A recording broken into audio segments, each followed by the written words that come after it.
Welcome to podcast number 114. And today we're talking about how turbulence intensity levels affect airfoils. So this is the second part in this two-part series. Podcast 113, we talked about more of the theory and CFD setup. Now we're talking about the actual results. And the reason why this is important is because whenever we do anything in aerodynamics, really, not just airfoils, we always really just quote the Reynolds number. But the Reynolds number is not everything. And if you look at our video on YouTube called Reynolds Number Explained, you'll see we go through some other things, some other parameters that affect the flow really just as much, and they are all tied together. So just quoting the Reynolds number is not enough. And we see in this paper here, this podcast, how different turbulence intensity levels can dramatically change the aerodynamics of an airfoil. So the lift drag, the pressure distributions, the friction distributions. So it's really nice. So to do this, we're going to look at a paper called Aerodynamic Characteristics of Different Airfoils Under Varied Turbulence Intensities at Low Reynolds Numbers. And let's jump to where we left off last podcast, which was now looking at the effects of the turbulence intensity on airfoils at different Reynolds numbers. So they tested two airfoils, a NACA 0012 and a SD 7037 at three different Reynolds numbers at 26,500, 53,000, and 212,000. So 212,000 is really the most commonly associated one with the transition in the boundary layer. So if you were to have a Reynolds number of, let's say, 26,500 or 53,000, most people would not really say that that's really transitional, but it could be if you have the right turbulence intensity level or the right surface roughness. And we'll see here what I mean.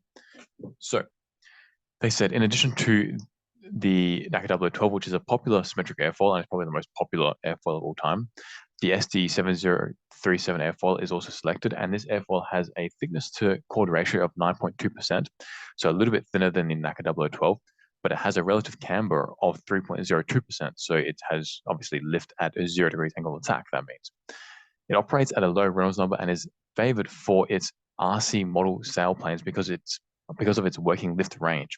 So the lift range over the low drag region, that begins near a lift coefficient of 0.2 and extends to a lift coefficient of 1, where the drag then starts to increase more rapidly because you start to get a little bit of flow separation.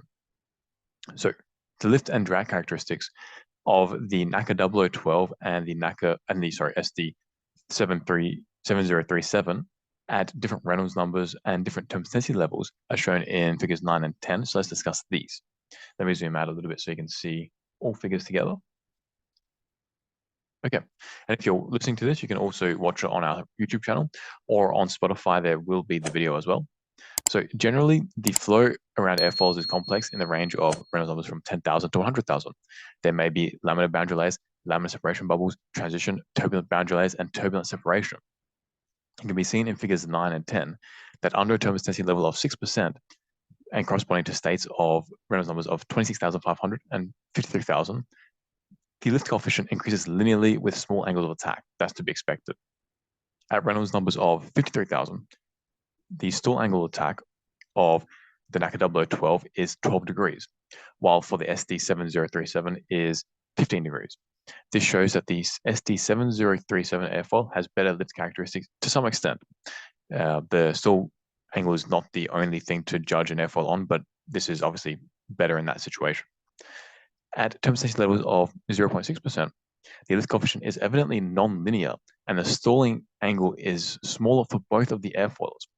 So at a Reynolds number of 26,500, the stalling angle of both airfoils decreases to only 8 degrees, and there's a sharp increase in the drag around 10 degrees. So why is this?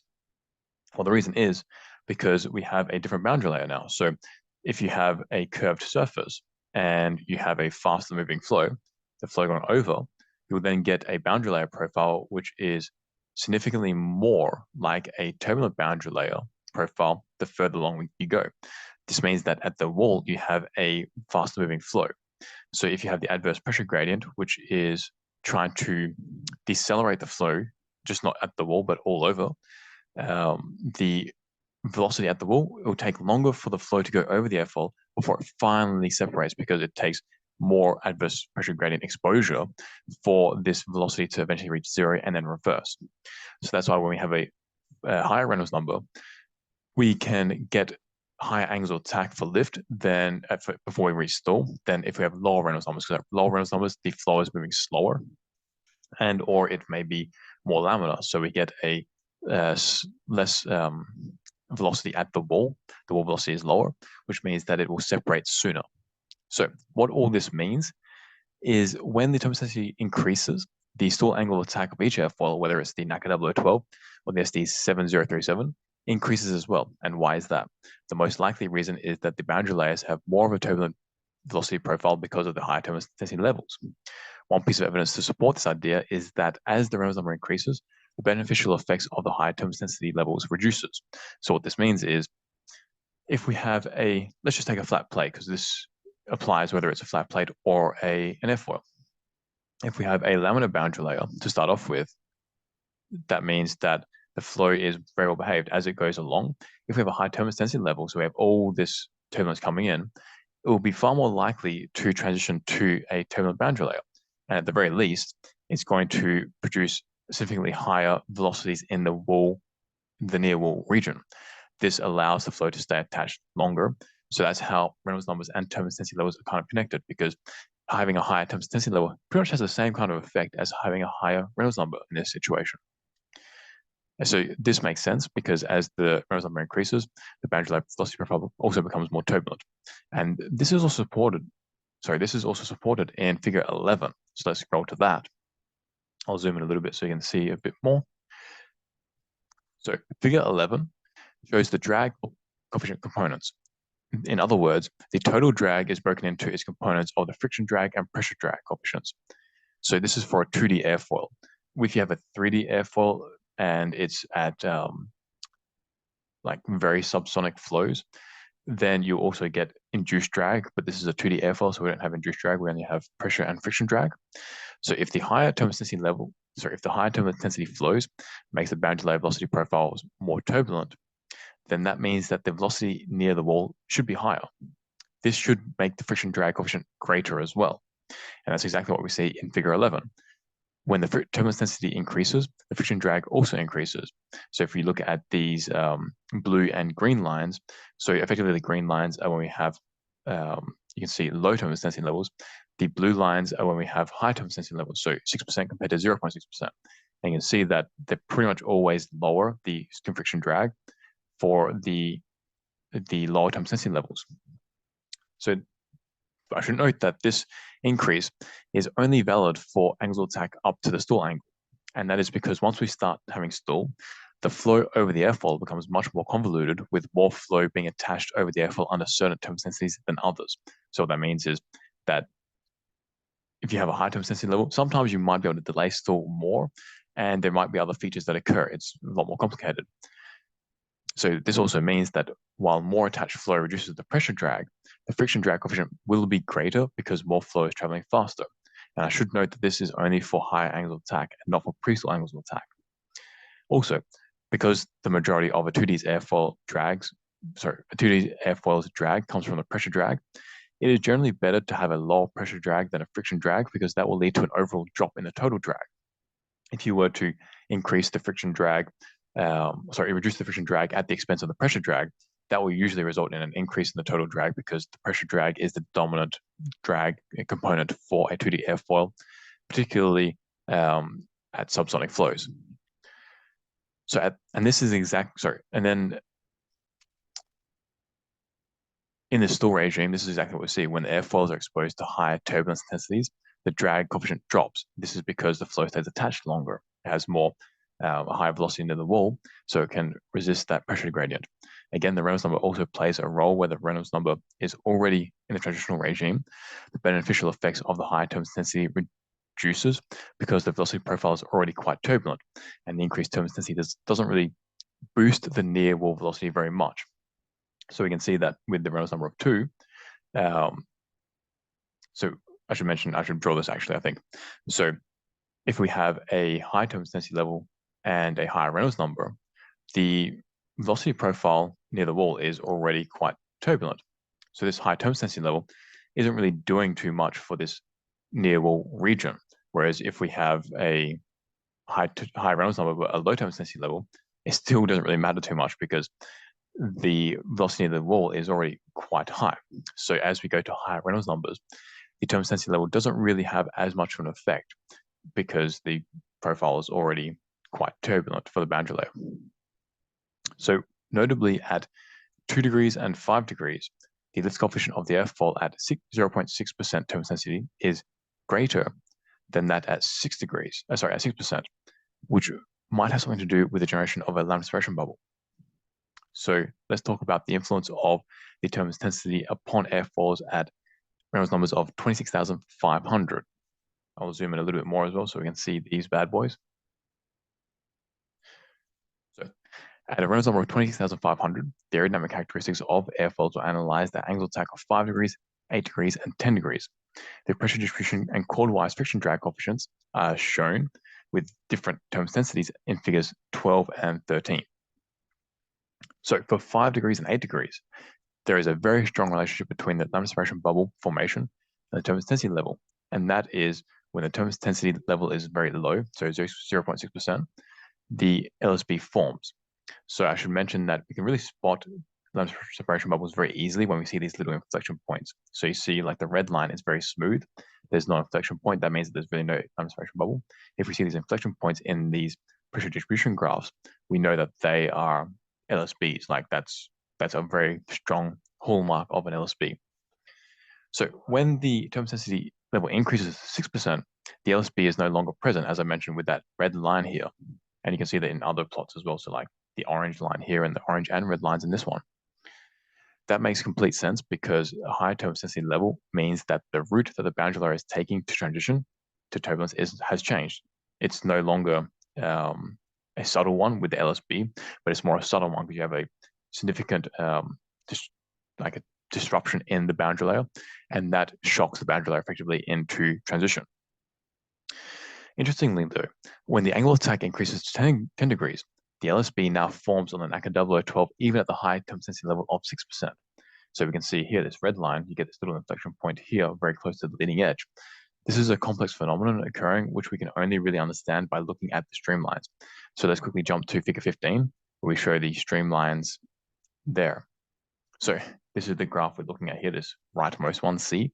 So at 10 degrees, the NACA 0012 now is in this kind of intermediate region where the flow hasn't really separated properly yet. Like you can see these streamlines here, but it kind of has, because like the entire airfoil has like this massive recirculation zone, and it is just connected at the trailing edge, so it's almost separated.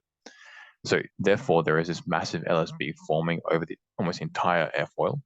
This LSB is kind of like an additional pocket of air just waiting to separate. This is what we see in the pressure distribution graphs. Sorry. So let's move to figure 13, which shows the skin friction drag coefficients along the airfoil surfaces. The skin friction plots are fairly uneventful, and you'd expect, except for one region.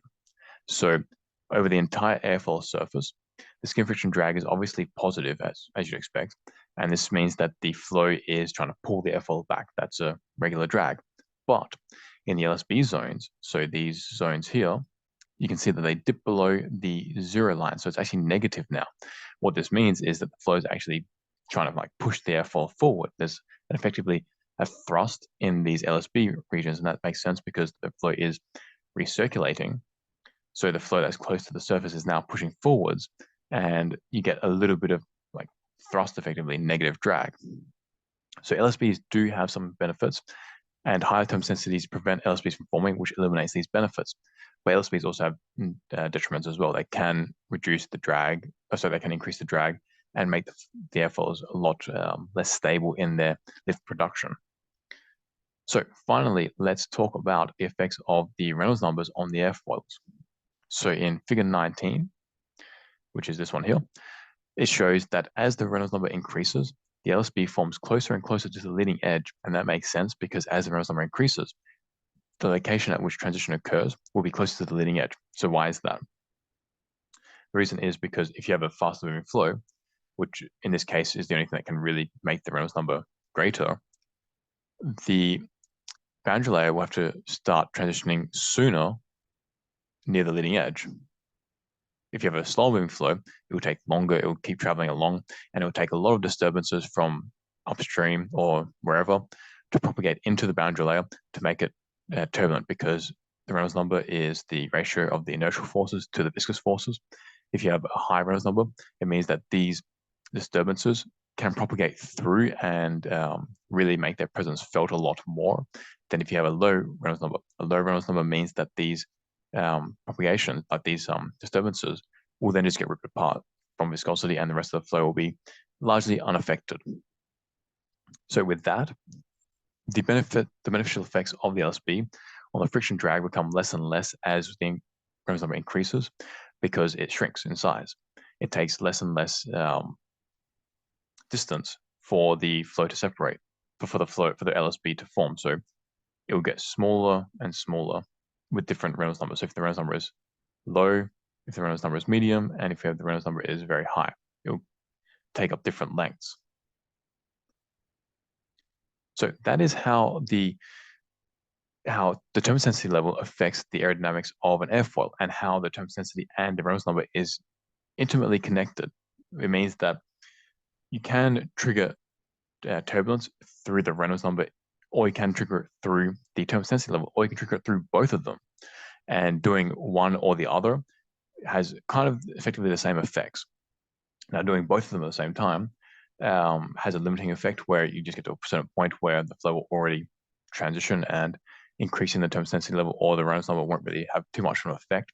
But overall, they do both affect the flow, and they can increase the stall angle attack, but they can also increase the drag if you're not careful. They can also make the LSBs go away or extend them. So that's how they're connected. That's in this podcast. I hope you liked it. If you did, make sure to like and subscribe. And if you want to get better at theory, for example, like this, then check out our courses in link description. And if you want to get better at CFD, which this paper looked into, and in the first podcast in this series, the 113, we looked at the CFD setup there and some of the strengths of it. So if you want to get better at CFD yourself, check out our courses as well. And if you want to make your experiments 2 to 4% more accurate, check out the Atmosphere Hawk. The reason why is because the experiments that we take, they're usually done in an environment where we don't control the density of air. Like pretty much almost every wind tunnel doesn't control the density of air completely. So that means that throughout the day, it changes by about 2 to 4%. So if you turn up in the morning and then you come back after lunch and you do more tests, the test from the morning will be very different to the test in the afternoon by about 2 to 4%, because the density has changed. And when you go from days to weeks to months to seasons, these differences are even greater, and they can go up to 15% quite easily. So if you have 15% error in your data, it's no wonder that it's hard to find anything, and your repeated runs don't match. And it also makes CFD validation data far more erroneous, and it makes validating CFD far harder, because you are running your CFD with a certain density, but the density you're running with isn't what you ran your experiments with. And experiments had different densities on different days and different hours. So the density of air is very important to measure, and Atmosphere Hawk gets rid of that error for you. And you can find that instrument in the link description that we make. And I'll see you in the next podcast. Peace out, amigos.